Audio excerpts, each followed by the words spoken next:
कमजोर होगा, मैं क्यों जाऊं?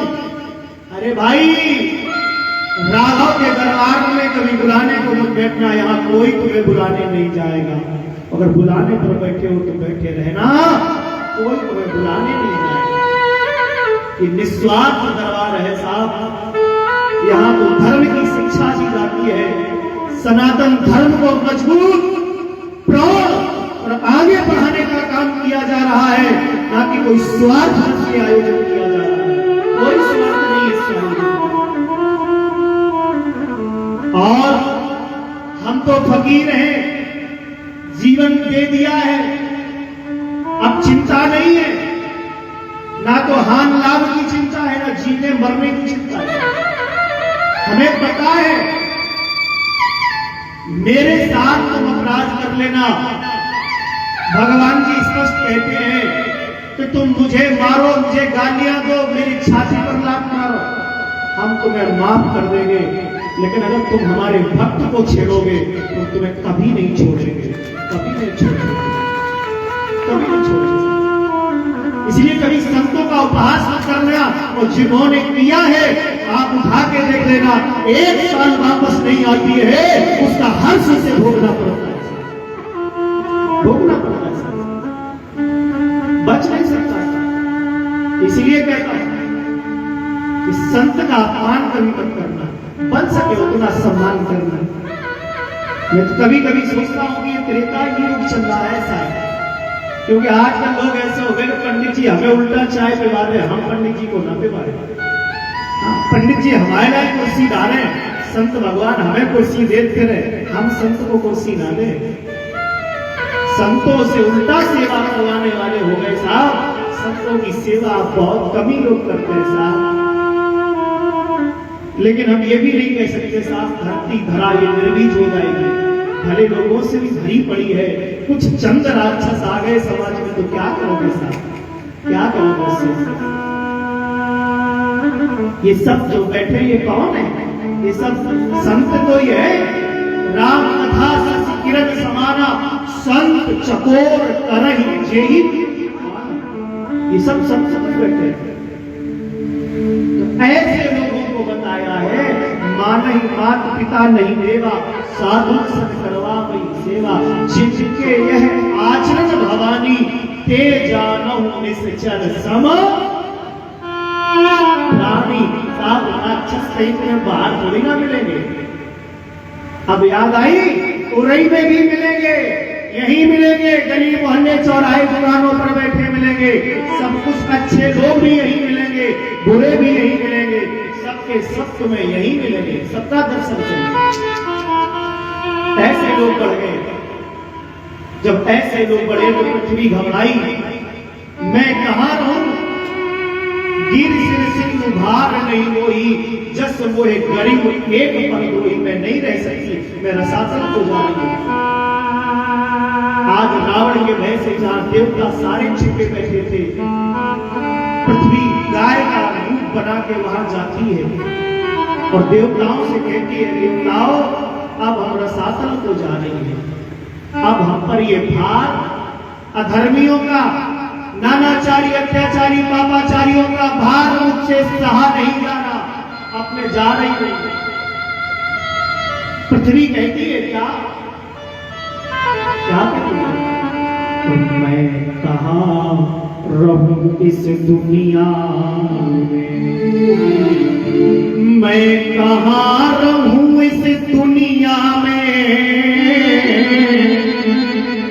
और जहां पुण्य भी बेचे जाते हैं, और तप धैर्य और धर्म उपासना और सद्भाव भी बेचे जाते हैं। क्या सुंदर प्रस्तुति है किसी कवि की। मैं कहां रहूं इस दुनिया में जहां पुण्य भी बेचे जाते हैं दक्षिणा से, मैं कहां रहूं इस दुनिया में जहां पुण्य भी बेचे जाते हैं, तप धैर्य धर्म उपासना और सद्भाव भी बेचे जाते हैं। कहां रहूं? पृथ्वी ने कहा अब कहां है? जहाँ उच्च मातु धरणी शिव की और बिक रहा गगन सारथ वाला, और जहाँ पहले थे मंदिर मस्जिद वहाँ खुले हुए हैं मधुशाला। आज हर मंदिर के 10 कदम पे तुम्हें ठेका मिलेगा ऐसा। हाँ, माँ बाप बेचे जाने लगे, पिताजी की हिस्सा में है, बोले 2-3 बीघा लेगा, सेवा करेगा। कहाँ रहूं मैं बताओ, पृथ्वी कह रही है। और चलो इतना ठीक है, इतना चल जाएगा, लेकिन साहब त्रेता की बात है, कलयुग में देख लेना, पृथ्वी कह रही यहां तो शमशान घाट भी बिकने लगे। और तो और छोड़ो, यहां स्वयं ठाकुर जी भी अब बिकने लगे साहब, ये भी बिकने लगे। अर्थी से उतर के बिका कफन। आज क्या ये हकीकत है कि नहीं है? अगर हकीकत हो तो ताली जरूर बजाना थोड़ा। हाँ, अर्थी से उतर के बिका कफन, बिका कफन, और शमशान भी बेचे जाते हैं। और अंतिम पंक्ति है कि इंसानों की औकात ही क्या, और भगवान भी बेचे जाते हैं। इंसानों की हस्ती क्या है, तो भगवान भी बेचे जाते हैं। देख तेरे संसार की हालत क्या हो गई भगवान, कितना बदल गया इंसान। सूरज ना बदला, चांद ना बदला, ना बदला ये आसमान, और कितना बदल गया इंसान, कितना बदल गया सर। पृथ्वी ने कहा नहीं, अब तो हमारा शासन को जा रहा है। तो देवताओं ने समझाया कि अभी रसातल को मत जाओ। हम सब लोग मिलकर अभी भोले बाबा के पास चलते हैं, कोई उपाय निकालते हैं। सारे देवता और पृथ्वी भोले बाबा के पास गए, तो भोले बाबा ने भी हाथ उठा दिए। तो वो हमारा चेला ऐसा है, वो हमें तो मानता है लेकिन हमारी नहीं मानता। हमें तो मानता है लेकिन हमारी नहीं मानता, तो हम खुद दुखी हैं उससे। चलो हम तुम्हारे साथ शामिल हैं। तो भोले बाबा भी शामिल हो गए। ब्रह्मा जी के पास गए, तो ब्रह्मा जी ने कहा हम क्या करें, वरदान तो हम लोग भोले बाबा ही ने दिए, अब हम लोग कुछ नहीं कर सकते। ऐसा करते हैं, हम सब मिलकर भगवान के पास चलते हैं। भगवान के पास देवता चल पड़े, बोले चलोगे कहाँ, कहाँ मिलेंगे भगवान। अब कोई कहता है कि क्षीर सागर में, कोई बैकुंठ में, कोई मंदिर में बताता है। तभी भोले बाबा कह उठते हैं, बाबा सुनो क्या, अरे हरि प्याम जड़ चेतन जग जीव जग सकल राममय, हर जगह है भगवान, कहाँ नहीं है। आज वही सब भगवान की स्तुति करने लगे। जैसी भगवान की स्तुति के अवतार लोग जब स्तुति की आकाशवाणी होती है, क्या जानी डर पहु मुनि सिद्ध सुरेशा, तुम्हें लाग धरी हो नर भेसा, और अनसन सहित मनुज अवतारा, ये हम दिन कर पंस उदारा। मैं राजा दशरथ के यहाँ अवतार लेने वाला हूँ, और अकेला नहीं, अपने अंशों के समेत आऊंगा। मैं 4 अंशों में अवतरित होने वाला हूँ। इतना कहके आकाशवाणी समाप्त होती है।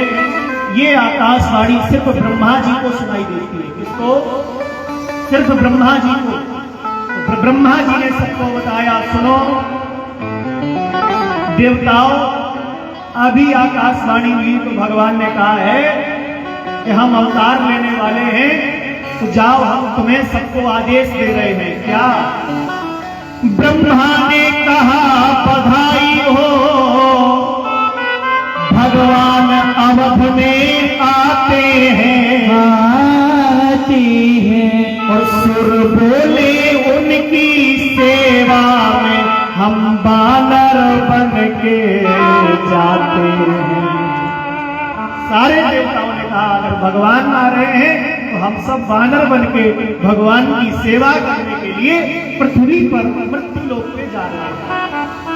आज इतना कह के सारे ब्रह्मा भी चले गए, सारे देवताओं इधर आ जाते हैं, बानर बन के पृथ्वी पर भगवान के आने का इंतजार करने लगे। आइए अब हम आपको सीधा अयोध्या के दर्शन कराते हैं। अयोध्या कौन कौन गया है? फिर हाथ उठाओ अयोध्या। अच्छा, आज भी चलना चाहते हो अयोध्या? जो आज भी चलना चाह रहे हो तो अयोध्या हाथ उठाओ। ये शरीर का ठेका हमने लिया नहीं है, हाँ मन की बात करते हैं हम, तो मन से तुम सबको ले चलते हैं, क्योंकि शरीर तुम्हारे लड़का बच्चन को है, आपकी कमाई तो हमें तो दियो नहीं, बैनामा सब लड़का को करियो तो हम का ठेका नहीं। हाँ भाई, हम फ्री में क्यों लाद के ले जाए? अगर रिजर्वेशन कराओ तो बात अलग है, हाँ भाई फ्री नहीं जाओगे। और हमारा रिजर्वेशन भी थोड़ा महंगा है, हाँ क्योंकि ये रेलवे का टिकट नहीं है, ये राघव सरकार का टिकट है, ये महंगा पड़ता है। आइए हम सब मिलकर अयोध्या सीताराम जी की प्यारी राजधानी लागे, राजधानी लागे, मोहे मीठो मीठो सरयू जी को पानी लागे।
सीताराम की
मोहे मीठो मीठो सरयू जी को।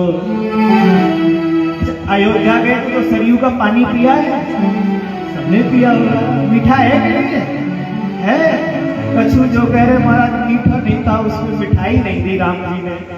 तुमने यहाँ मिठाई खिलाई थी क्या राम जी को? तो राम जी तुम्हें अयोध्या में मिठाई खिलाई। तुम यह झुकाए के धल्ले आधो पीस निकालते तो दूर से दिखाओ, डब्बा में धर लो, वापस घर ले गए, पानी पी गए काम है। हाँ तभी तुम अयोध्या गए थे तो खाली लौट आए हो। आइए अयोध्या का दर्शन करते हैं। क्या एक बार भूपत मन माही भई गिलाने मोरे सुतेना। एक बार राजा दशरथ, वैसे राजा दशरथ को के पुत्र की बात की जाए तो राजा दशरथ को एक दत्तक पुत्री थी जिसका नाम शांता था, जो कि श्रृंगी ऋषि को ब्याहेगी। तो श्रृंगी ऋषि राम के जीजा है। श्रृंगी ऋषि राम के की बात बिल्कुल पक्की है, क्योंकि इनकी भी ये दत्तक राजा दशरथ की दत्तक पुत्री को अंग देश का राजा अंगराज की दत्तक पुत्री बना के ले गया। और अंगराज के यहाँ अंग देश में सूखा पड़ गया तो शर्त रखी गई, जो भी ये सूखा खोल लेगा उसके साथ हमारी बेटी का विवाह होगा। तो श्रृंगी ऋषि ने हवन यज्ञ के माध्यम से सूखा खोल दिया। तो शर्त के अनुसार ब्याह होना तय था। राजा दशरथ को यह बात मंजूर नहीं थी। बोले साधु संत बाबा बैरागी से ब्याह किया, भाई कोई राजकुमार होना चाहिए। तो इसलिए राजा दशरथ ने विरोध डाला। तो राजा दशरथ की और श्रृंगी ऋषि की बनती नहीं है। तो अभी आगे देखना, श्रृंगी ऋषि को राजा दशरथ ने नहीं बुलाया, श्रृंगी ऋषि ही वशिष्ठ बुलाया, वशिष्ठ ही बुलाया। इसीलिए कहते हैं कि साहब संतान वैसे गरुड़ पुराण में लिखा भी है। खैर गरुड़ पुराण कहने का कोई वो नहीं है, लेकिन खैर पुराण है, कोई खराब नहीं है। पुराणों में गिनती है भाई, हम लोग सुपर गरुड़ पुराण सब। एक बार गरुड़ पुराण हर इंसान को पढ़ना चाहिए जीवन का। और बुढ़ापा आए, जैसे ही तुम 60 के हो तो सरकार रिटायर कर देती है ना, तो 60 के बाद तो जरूर पढ़ लेगा। तो जितनी तुम ये अपराध करके आए हो ना जीवन काल में, सबका बोध हो जाएगा कि आगे मिलेगा क्या। तो गरुड़ पुराण, तो जिसको पुत्र नहीं होता है उसका बताया गया इसकी मुक्ति नहीं होती है। वैसे आजकल मैं इस बात पर शास्त्र सम्मत हूं, लेकिन कोई बात नहीं, अगर बेटा बेटियों में अंतर नहीं रहा, पुत्र पुत्रियां एक है दोनों, और कोई मैं उस विषय पर चर्चा नहीं करना चाहता, मेरी बात को निरर्थक मत लेना। तो पुत्र का बड़ा अच्छा स्वभाव है। तो राजा दशरथ के मन में विचार आया कि हमें बेटा नहीं है, और अब ये बताओ हमारा फर्ज क्या बनता है कि हम राजा किसको बनाएंगे। तो आज इस बात को लेकर बहुत दुखी हुए, और दुखी होने के बाद गुरु जी के यहाँ गुरु ग्रह गयऊ तुरंत मही पाला,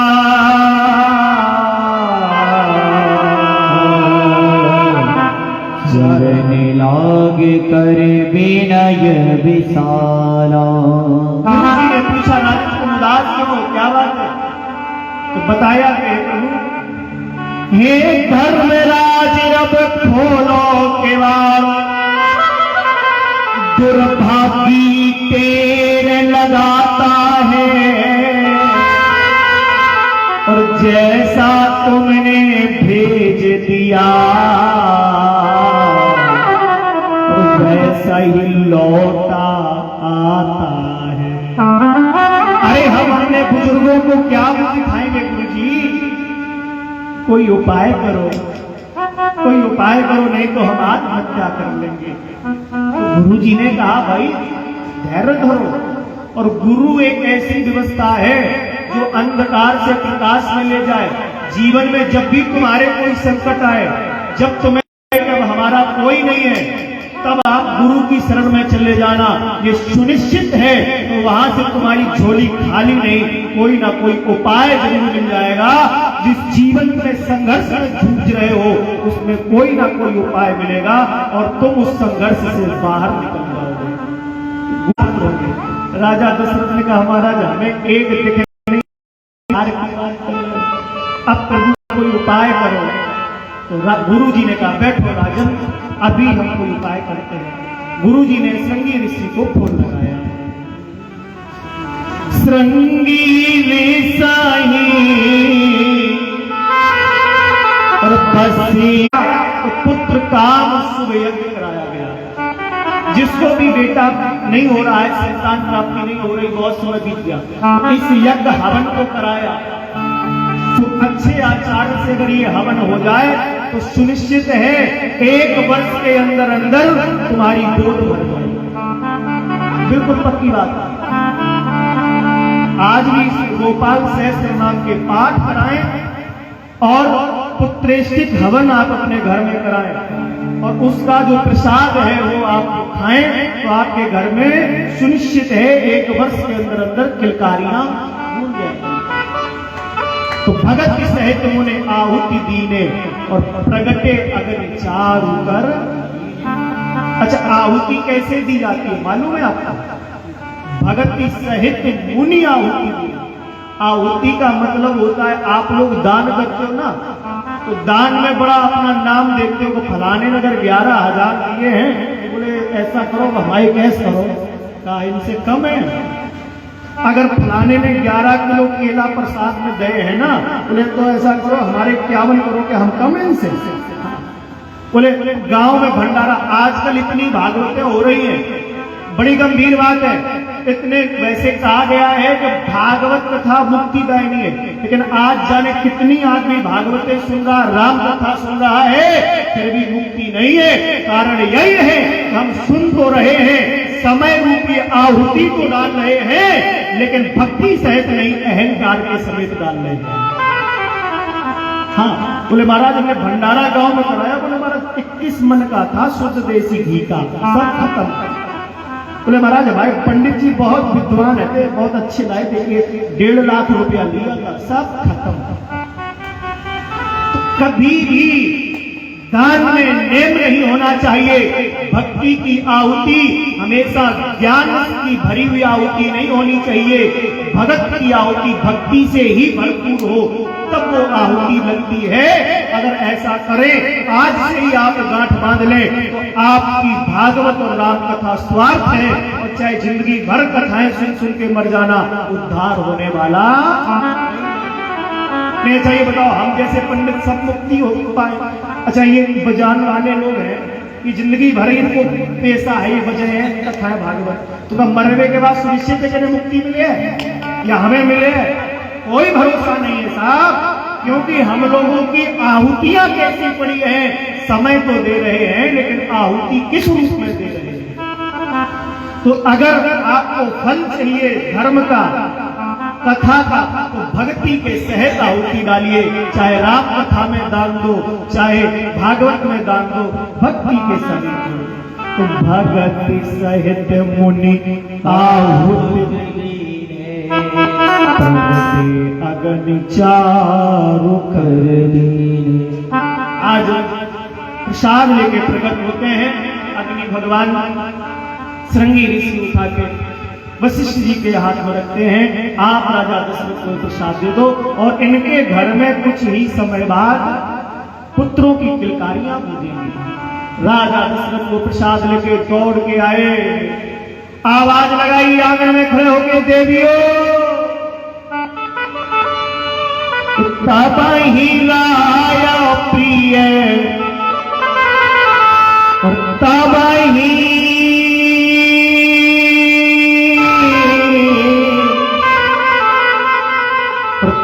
ही लाया प्रिय और नारी बुलाई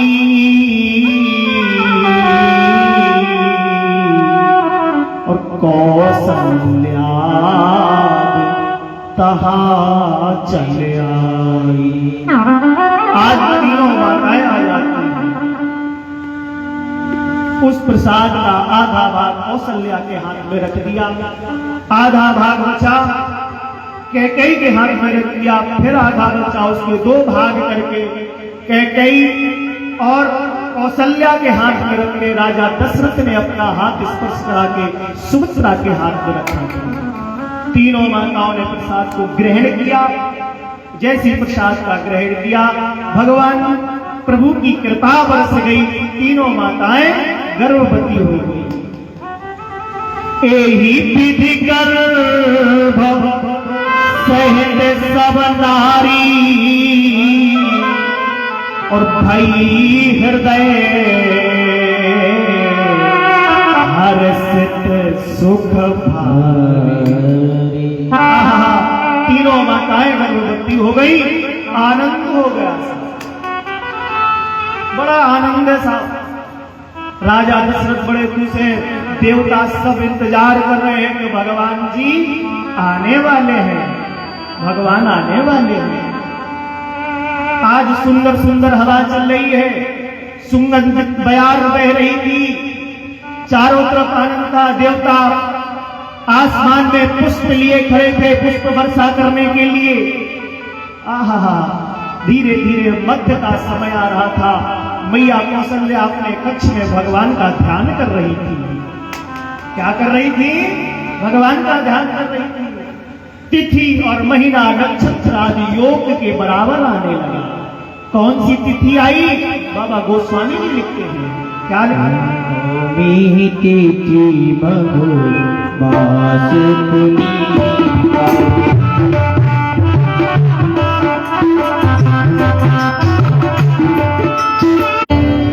नौवीं तिथि मधुमासपुरी का शुक्ल पक्ष अवजित हरफरी का सुंदर नक्षत्र, सुंदर तिथि, सुंदर दिन आ गया, सुंदर मास आ गया। मैया कौशल्या मध्य का समय था। सूर्य भगवान मध्य में बिल्कुल आसमान के बीचों बीच लगे थे। मैया कौशल्या के कमरे में एक बहुत बड़ा प्रकाश होता है। बोलिए राघव सरकार की। आज मैया कौशल्या के कमरे में प्रकाश होता है। मैया मैया कौशल्या की आंखें बंद हो जाती है। जैसी आंखें खुलती है तो चतुर्भुजी रूप में भगवान सामने खड़े हैं। बोले चतुर्भुज भगवान की जय हो। चतुर्भुजी रूप में भगवान खड़े हैं सामने। मैया ने भगवान को देखा, प्रणाम किया। भगवान ने कहा, अरे मैया तुम क्यों प्रणाम कर रही हो, हम तो तुम्हारे बेटा हैं। और बाबा गोस्वामी जी लिखते हैं क्या, भाई प्रगट कृपाला दीन दयाला कौशल्या गारी आती गई महाधारी मुनि बने हाथी अजगुण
भगवान की माया की बस बुद्धि घूम गई।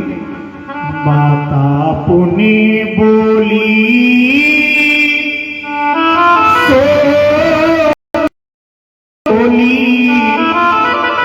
तजहु तात यह रूपा की जैसी सुलीला अति प्रिय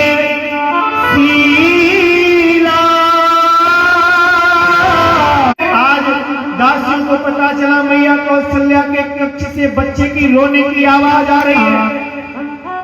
दासियों ने देखा दरबार कौशल्या की गोद में बेटा है। दौड़ पड़ी, राजा दशरथ से कहा जाके, महाराज तुम पिता बन गए। आहा, तुम पिता बन गए। मैया कौशल्या ने बेटे को जन्म दिया। इतना सुन नहीं रहे थे तब तक पीछे से एक दासी और आई, भी एक पुत्र को जन्म दिया है। राजा दशरथ का भी हाल बोला, भी हाल। तब तक तीसरी आई, बोले स्वामी मैया सुमित्रा ने भी दो पुत्रों को जन्म दिया है। आहा, राजा दशरथ खुशी के मारे फूले नहीं समा रहे थे। तो बाबा गोस्वामी जी लिखते हैं, दशरथ पुत्र जन्म सुनिकाना मानव ब्रह्मानंद आहा, खजाने के दरवाजे खोल दिया। बधाई हो, अरे उरईवासियों तुम्हें भी बधाई हो। जो आए हैं कथा सुनने उन्हें बधाई है, और जो नहीं आए उन्हें भी बधाई है। बधाई हो। आहा, आज खुशियां होने लगी। सर्वसदान दीन सब ताहू जेहि पावा राधा नहीं, अपने पास नहीं रखते। पूरे अयोध्या में खुशियां हैं, सब आनंद मना रहे हैं। आप लोग भी आनंद मना लीजिए। और जिसको भी अगर बधाई डालना है, नाचना है राम जी के जन्मोत्सव में, तो नाच भी सकता है। हाँ, अब ये हमारे जो आदमी लोग बैठे ना, ये बुजुर्ग भैया बंधु, इन्हें नाचने में शर्म आती है। ये कहते महाराज हम उम्रदार लोग हैं, अगर हम नाचेंगे तो कितने बुरे लगेंगे। अच्छा ये पूछो तो लड़का को टीका होता है तो इनको पहनो ही नहीं, टांग ले जा, तब फिर देखो धोती कुर्ता पहने कैसे भटकत। हाँ, तब शर्म नहीं है। हाँ, तो भैया शर्म नहीं करना। अगर इच्छा बोले जा आत्मा आवाज दे, पाँव मटका लियो और बधाई डाल दियो। अगर आत्मा कहे नहीं तो चुपचाप बैठे रहिए। हाँ? अरे घर घर आनंद छाया, घरे घरे आनंद छायो अयोध्या नगरी में। घरे घरे आनंद छायो अयोध्या नगरी में।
कुछ लोग ऐसे बैठे हैं जैसे निमंत्रण में आए हैं। अरे भैया भगवान के दरबार में आके शर्म किस बात की? आए बड़े हाथ, सभी लोग हाथ उठाए ऊपर, जिस लोगों को भगवान ने हाथ दिए हो, बड़े भाव के साथ ताली बजाते हुए कहेंगे क्या? घरे घरे आनंद छायो अयोध्या नगरी में। घरे घरे आनंद छायो अयोध्या नगरी में।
आप सबको बारंबार बधाई है।